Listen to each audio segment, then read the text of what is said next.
We're broadcasting live on independent television. This is Road to 2027, reaching you live on ITV. I am Lawrence Osifo, your anchor, and it's a great delight to have you join us on the program for tonight. We're always looking, we're trying to shape in, we're trying to start understanding the political terrain and the landscape ahead of the 2027 presidential election scheduled for 2027. But we've seen over the months or over the weeks, the politicking, the politricking, the decamping, the defections, the cross-carpeting, whatever name you want to call it, and the polity. We've seen resignations from party A to party B. We've seen coalitions. We've seen people leaving their political party of choice to another political party. Everything put together, not because they just want to leave, but it's ahead of 2027. Strategies are working out, people are strategizing, politicians are strategizing. Like they always say, that Nigerians will be thinking of the future, but the politicians are thinking of the next election. So 2027 to politicians is a big deal.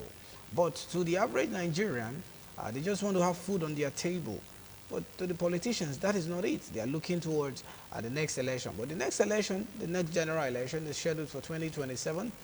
This is according to the Nigeria's election guideline and the Nigeria's election, procedures for the next presidential election. So tonight, we'll be delving into something very critical. We'll be looking at the political parties, the Independent National Electoral Commission, that's the umpire, and we'll also be looking at the electorate on the show tonight. The expectations, what the political parties should do, what the electoral umpire should do, and what the electorate should do on the program. That will be our topic of discussion for tonight on the program Road to 2027. My guest joins me tonight virtually on the program, Comrade Solomon Idiogbe. Comrade Solomon Idiogbe is a civil society right activist who joins me on the show tonight. Comrade, good evening and good to have you join us on the program Road to 2027. Very good evening this evening, and viewers at home, very good evening. All right, thank you very much for joining us. Okay, in my, it seems like it's my signature startup question for every guest I normally have on this program, but let me also shift it or push it to you. This is 2025. 2027, from the calculation of the layman, is 2 years or 1 year, 6 months or 5 months, as the case may be, away from now. That is when we'll be expecting the election to hold, probably February or March, depending on the INEC timetable.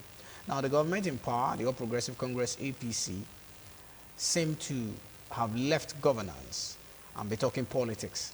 Don't you think it's too early for the whole politicking or politricking, anyone you want to call it, from the ruling APC, instead of giving Nigerians dividends of democracy, infrastructural development, and providing the necessary security and welfare according to Section 14, Sub 1 of the Constitution, which is the sole purpose of government, or governance rather than talking about 2027, which is still about 2 years away or 1 year plus away. What's your take on that? Well, to say that it is too early is, in fact, it's not enough. Because for us, for some of us who have been watching the political display, the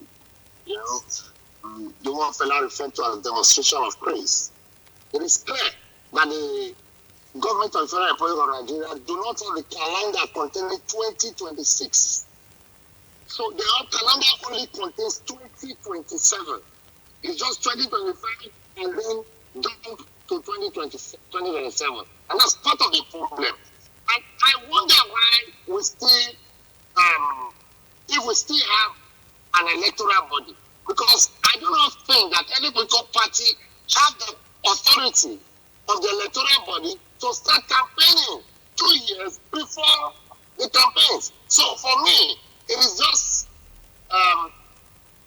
annoying, shocking, and if you like, vexing to see that the ruling political party, as of today, has drifted away from the core purpose of governance, which is to provide, to protect lives and property, and to create or make available basic amenities or basic needs for the populace. So, there's no governance. It's all about politics. It's all about who opposition party and getting people to come join the bandwagon. But for me, we are watching because it's not a good one, it's not a good development. It has never been this worse since the 1999 emergence into democracy by the Nigerian state. All right. Thank you for shedding light into that, because I just have to ask that question for us to set the path straight. This is not just coming from me alone. A whole lot of Nigerians, citizens of Nigerians, have these questions on their lips. That is it seems to be too early. Rather than focus on development, providing the welfare for the people, but it seems like the incumbent administration is so focused on 2027, which is a year plus or 2 years away, depending on how you're calculating it. But let's now start talking about the topic we have on ground for today. Now, expectations from the political parties. We've seen the coalition that was unveiled some few weeks ago by, after the first one couldn't scale through the ADA, they had to go for ADC, the African Democratic Congress. The political party, let's look at the ADC first, before we start atomizing other political parties, and we'll talk about the umpire and even the electorate as well. Do you see the ADC, the African Democratic Congress, that has come up, an alliance, a coalition per se, with the mindset that they want to unseat the incumbent administration of President Bola Tinubu? Does their modus operandi to you seem like there's a beam or a light, there will be light at the end of the tunnel, that people, the caliber of people in that political coalition will be able to unseat incumbent President Bola Tinubu as it stands? What's your take on that? There is a possibility that the characters that are in ADC be able to unseat the incumbent government, because it is a conglomeration of the old brigades. Okay.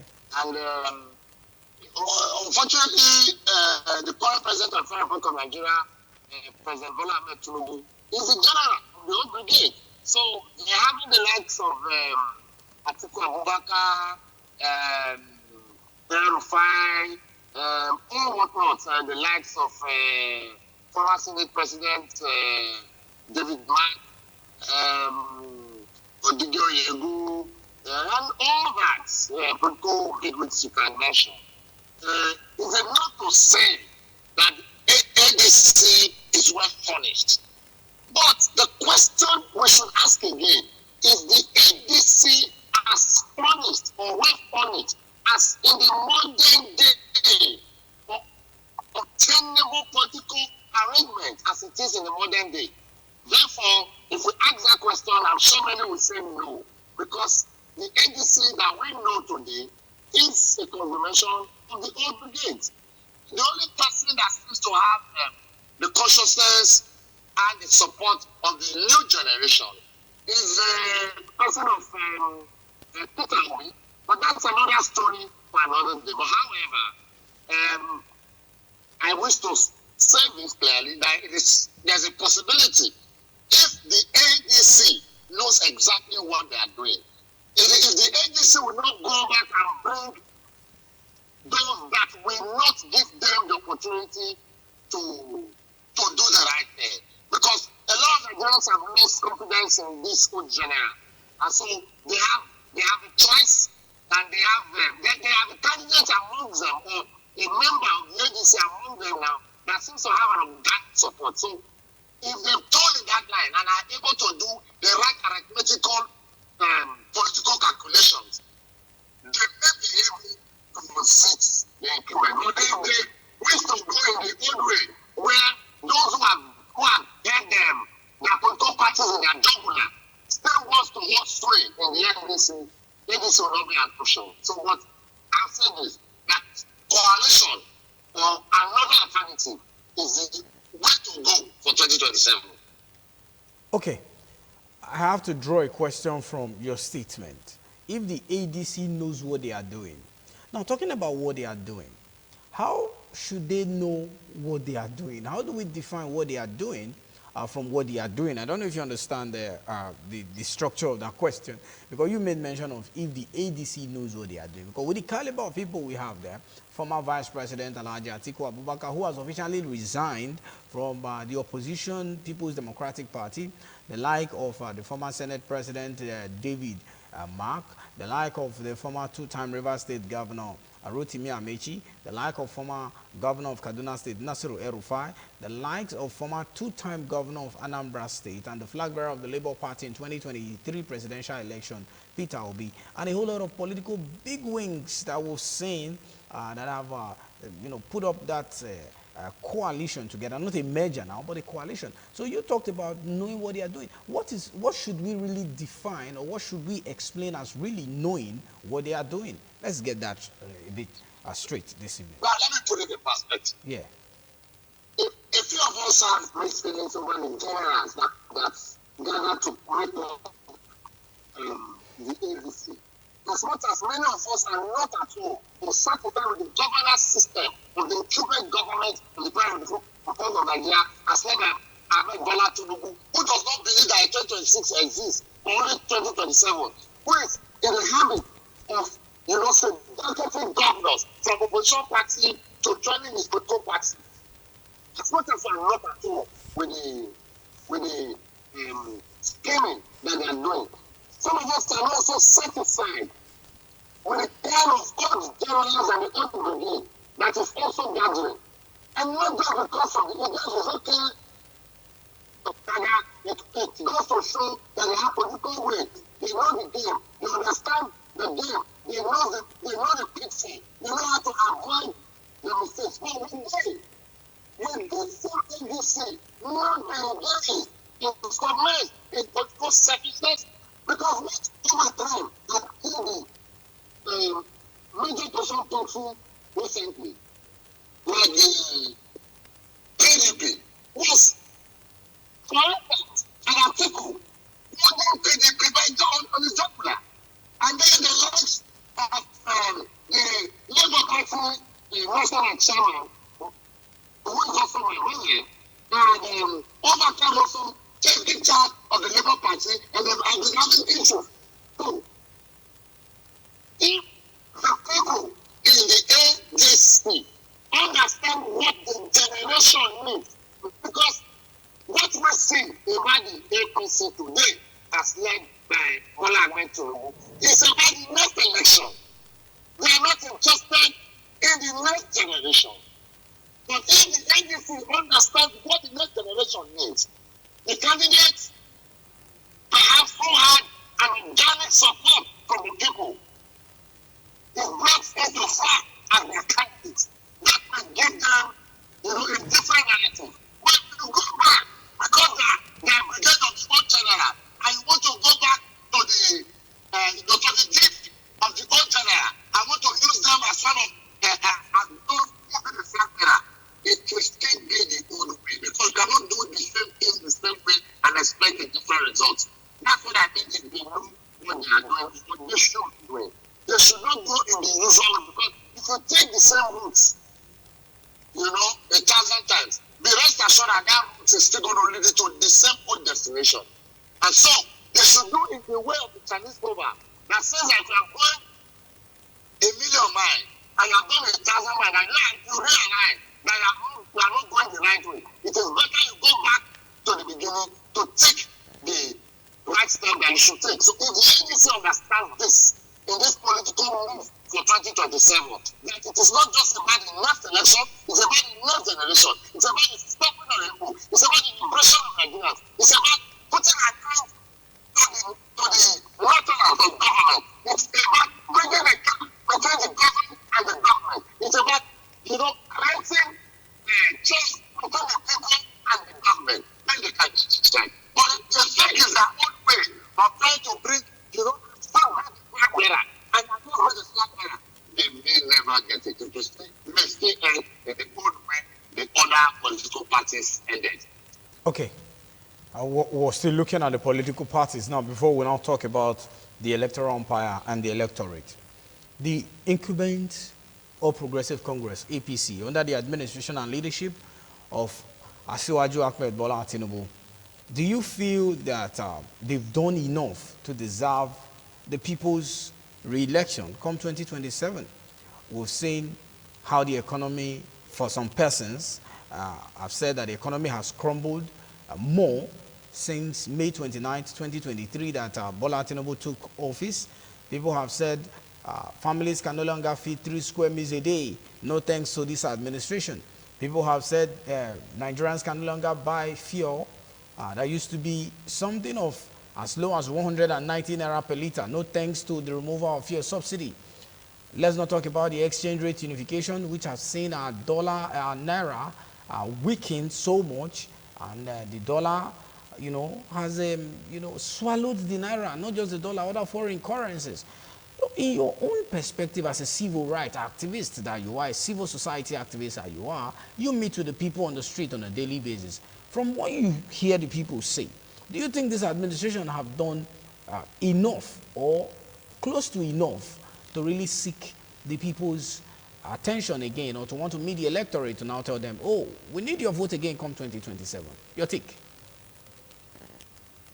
I do not think that this government has done anything to deserve the people for a re-election in 2027. I do not think that this government by any means also have sincere agenda for the people of Nigeria. I do not in any way think so.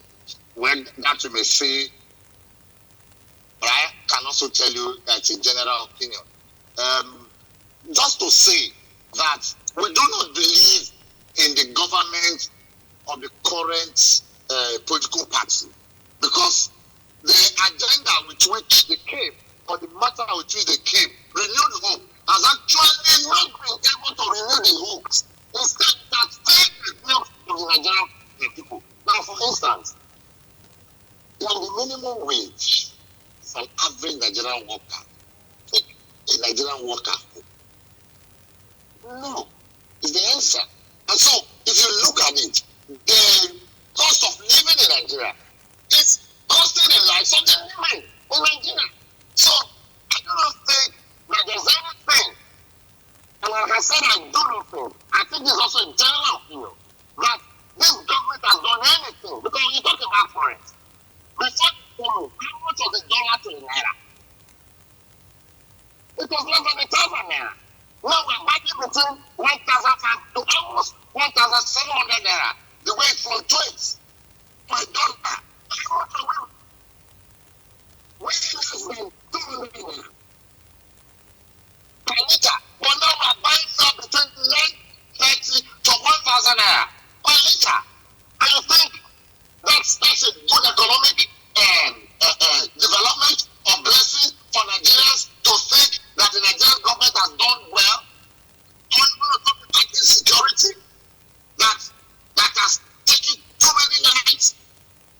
That before they came, before the APC government took over the leadership at the center, what we only knew was that there was high level of insecurity in the north. Specifically Northeast, the closest it could get was the Iranian blasts, where some Nigerians lost their lives. But today, insurgency has migrated from northeast to northwest to north-central to southwest to southeast to south. Some of it will come in area. It is illegal. When government is becoming illegal today, the chaos is in fix. It's not wrong. What is it that this government can tell us as a people?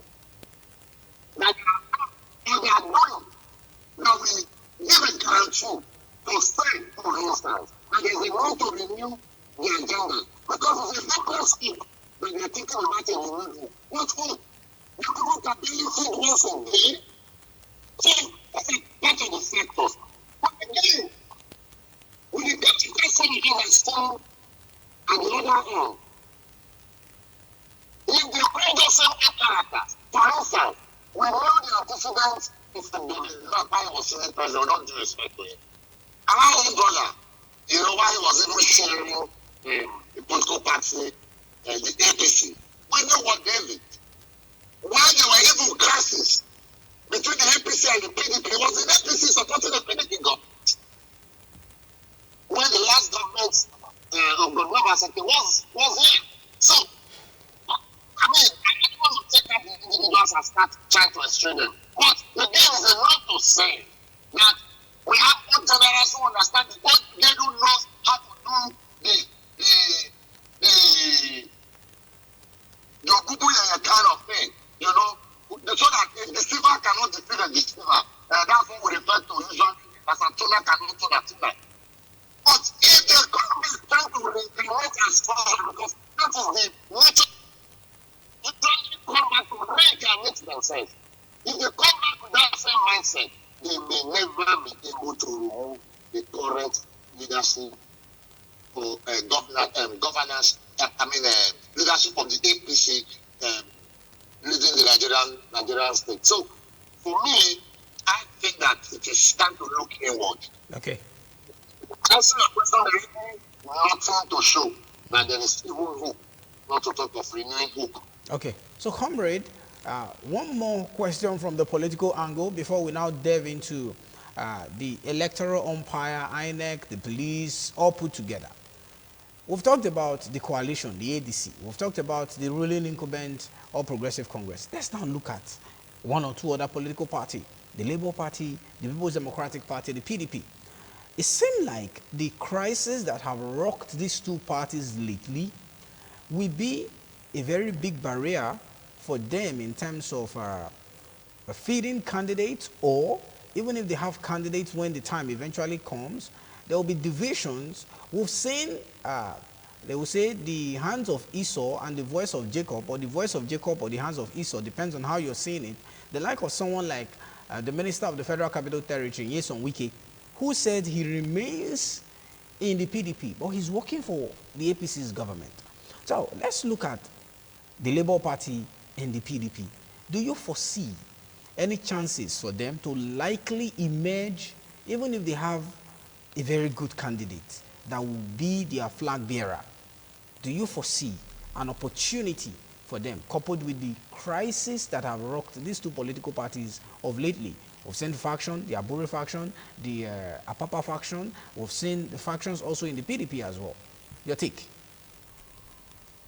Well, you know, if we want to be frank with ourselves, you know that the crisis that these political parties are in have all sorts of crises. The ones we begin to refer to simply put, he who is dissecting a rotten animal can never have a free hand to scratch his affairs. So, for me, I ever have a reason to survive, have settled agenda for 2027. Because how would they settle a Yosewike, for instance, in PDP, who is a PDP store, and they want, you know, ensure that his PDP loyalty comes from PDP to APC to contest elections?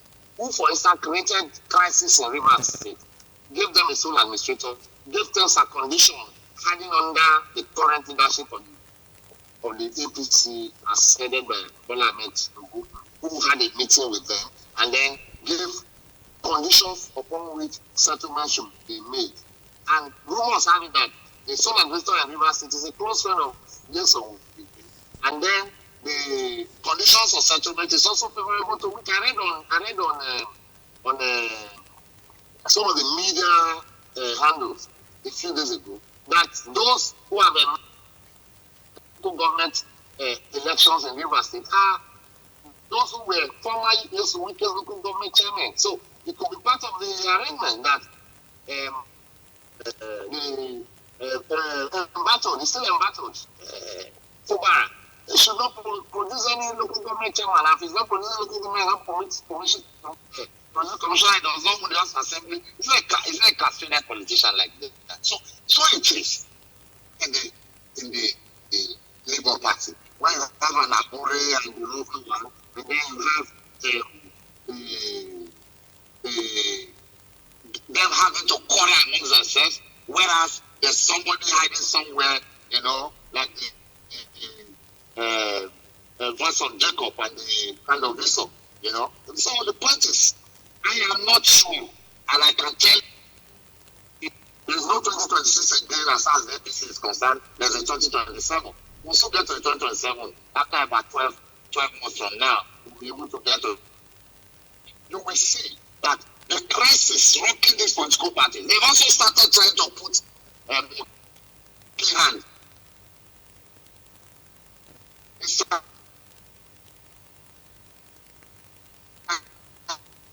Okay, comrade, I think we're having some technical glitches from your end. Let's take a break on the show again. Try to sort out the technical glitches we're having from comrades. And stay with us on the program.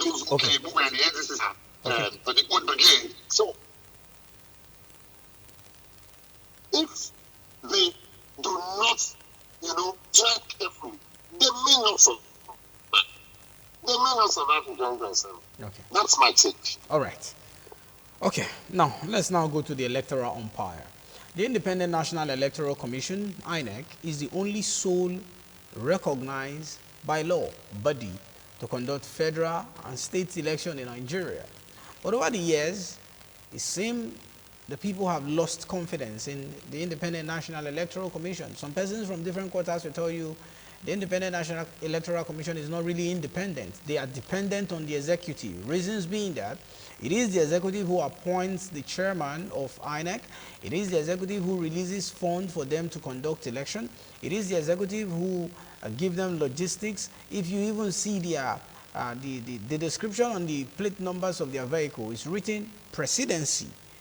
So a lot of persons have really had this whole mind and say, oh, he that plays the piper, indeed, it dictates the tune. So the Independent National Electoral Commission is like an appendage of the presidency, or is a tool in the hands of the presidency. That is on one hand.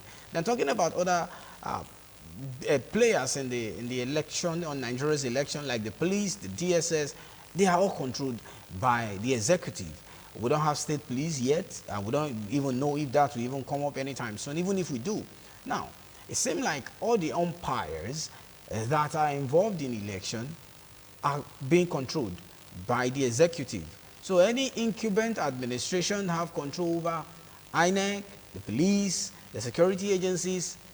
Do you see a really and truly independent electoral commission? I don't think that there's anything like independent electoral commission in Nigeria. Okay. Except that we are trying to refer to the ones we know to be individualized national electoral conglomerates.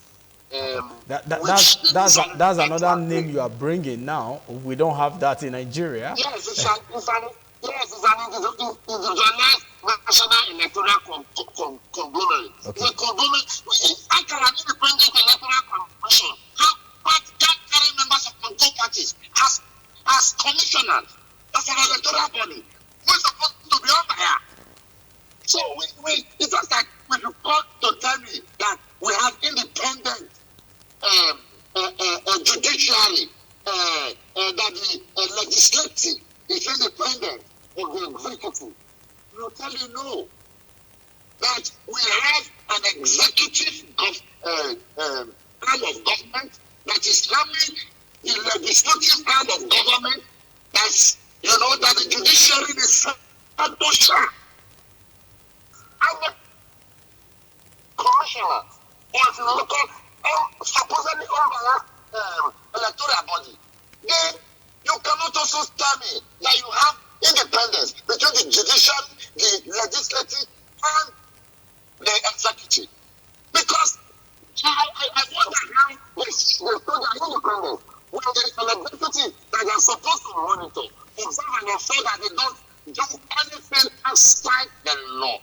Brings a budget, for instance, for them to say, check if we are going outside or we are running out. This legislative time will say, no, this money will be taken. It's not rich. It is only in Nigeria that the legislative will inflict price in the name, that's a good name here, budget funding. So for me, we are just struggling. Now, you may.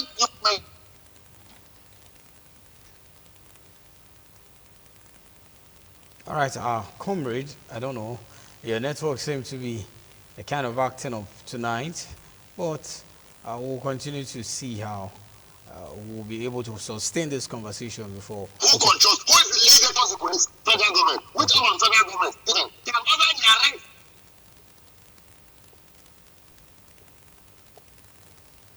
Hello? All right, I can hear you. Go ahead. I can hear you. Yes. The legislator misbehaves. Yeah. The executive has the power to order the arrest of that legislator, whether using the DSF or the police. Okay. If the division does not work within what they want, so the judicial meeting will be elected. And then it is only the executive that has ability. The president has ability. The vice president has ability. And then they become untouchable. And such, they control like a law. You know, there's the legislative arm and the judicial arm of government. So there's no balance. Now, like you said, how can an INEC not have its own consolidated? You know, in fact, there's too many things to run with the INEC system. Now, we are talking of presidency. That's what they are doing compared. So, what are we talking about? So, if you look at it, who appoints those that will serve as INEC commissioners? Who appoints the EGP? Who appoints the DGSSS? Who appoints the INEC chief? And what will this do? These people, this state of nation, do they have powers to influence an election in Nigeria? The answer is yes, they do. So, it's not part of the problems that we lost revenue. Can you tell me for sure, Lawrence, that the legislative arm has the power to discipline the executive arm of government in Nigeria? The answer is no. Okay. Until all of this. Yes. I am sure we are ready for a 2027. Okay. Otherwise, we're still going to have a conclusion in 2024. I mean, in 2023, in 2027. Okay. All right. Let's begin to wrap it up now. We have less than 5 minutes to go. Let's look at the main target. When I say the main target, the people, the electorate. The president cannot vote for himself, or a presidential candidate cannot vote for himself to win an election. It's not possible. A House of Assembly member, House of Representatives, a senator cannot vote for himself to emerge the winner. They need the votes of the people, the electorate. That is the reason why I'm pretty sure they started the politicking or politricking so early in order to start buying or telling the people what they have or what they want to offer. The people, the populace, the voters, the Nigerians. Okay. The Nigerian people, do they have a say in the political process in Nigeria? Are you there? It's just okay. I can go ahead. I can hear you. To me, from what we are seeing in the last presidential, yes, I'm here. Yeah. From what we are seeing from the last presidential election, yeah, the electorate does not have any contributions to make. Unless the narrative is changed. But it's their civic responsibility to do that. We will give. No, we will. For instance, I'm always going to cast my vote. Yeah. But the question is, does the vote actually count? From what we saw in the last presidential election, did the vote of the Nigerian people actually count? Was the announcement made by INEC a true reflection of the vote count by the Nigerian people? These are very salient questions. Those questions are yet to be answered. Okay. No, if there is no choice, because if you ask me, I tell you, there is no choice between an average Nigerian and the Independent Electoral Commission that you refer to as INEC, that I prefer to call individualized national electoral conglomeration. You know that this group had in recent time not conducted elections that does not have crisis. And there are so many loopholes. If INEC conduct an election for you and you are not satisfied, do you know that the document you must take to court to challenge INEC that they did not with the rules that they provided. So it can be admissible intent. I will carry you go court. Now you will sign the paper for me to carry you. Because they tell you that's because they don't want you to go and terminate figures and doctor documents. But most of the way around it. The big givers, it worked fine. The people about electronic transmission, did it work? The reasons why people participated fully in the last election was because they believed that the givers and the transmission area was going to work successfully well. But it didn't work. It didn't give the people what they wanted. So these are some of the things that Nigerians are looking into. And until these ills are corrected within the electoral system, we may not be able to say for sure what we will get. Okay. Because it will be like a case of what you ordered versus what you got. Okay. As a wrap up tonight, in the next 2 minutes, what is your message to the political parties, the electoral umpires, the electorate? Send a message. My message will just be short. Politicians should stop doing this issue of cross-carpeting and doing Bele United arrangement.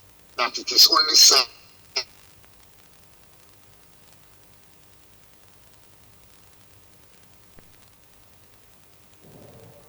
All right. Comrade Solomon Idiogbe. I've said. Okay. You should think about the plans. Okay. A few years we asked Ghana to lead. Now that's it, Ghana. All right. Okay. Now, if you can hear me. Yeah, I can hear you. Should wake up. Yeah. Yes. The Nigerian politicians should wake up. Okay. And the true politicians for the Nigerian state. All right. For the people. All right. And the people should realize that Okay. the government cannot survive or cannot continue to play them if we wake up and ask the right questions. Not just asking questions, we should continue to ask the right questions so that we can act well, do well, so that we can live well. Because we are not doing well. Thank you very much, Comrade Solomon Idiogbe, civil society activist and a public affairs analyst. We thank you for investing your quality time with us on the program tonight. We appreciate you for coming. Thank you very much. All right. Thank you. Thank you. All right. That's the size of our package for the program tonight, Road to 2027. We'll be back again next week with another exciting episode on the program as we begin to monitor the polity, monitor the politics, monitor the politicking or the politricking, anyhow you want to call it, ahead of 2027. On behalf of my entire team here tonight, we thank you for being a part of the program. I'll see you again next week, God willing. I'm Lawrence Osifo. Bye for now.